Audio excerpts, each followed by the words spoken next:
वेगवेगळ्या प्रकारे तुम्ही अंडा आमलेट बनवला असाल, पण या प्रकारे तुम्ही बनवून पहा, खूप टेस्टी लागेल। सर्वप्रथम 1 वाटी कोबी मी येथे बारीक करून घेतली। गॅसवर कढई ठेवून गॅसवर 1 चम्मच तेल टाकून त्यामध्ये धने पावडर, काळा तिखट टाकायचा आणि सर्व कोबी हे टाकून घ्यायचं। वरून 1 चम्मच मीठ टाकून ते सर्वत्र मिक्स करायचं आणि 5 मिनिटे हे झाकून ठेवायचं, शिजून घ्यायचं। 5 मिनिटानंतर त्याच्यावरचे झाकण काढायचे आणि ते सर्वत्र एका बाउलमध्ये घ्यायचं। 2 अंडी घ्यायची आणि यामध्ये फोडायचं आणि ते सर्वत्र मिक्स करून घ्यायचं।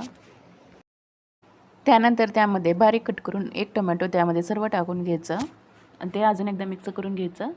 गॅसवर पॅन ठेवून पॅनवर 1 चम्मच हे तेल टाकायचं। तेल हे गरम झालं तर आपण अंड्याचं मिश्रण यामध्ये सर्व ओतून घ्यायचं व सर्वत्र पसरवून घ्यायचं, उलट उलट पलटायचं आणि अशा प्रकारे अंडा आमलेट बनवून तयार झालेला आहे।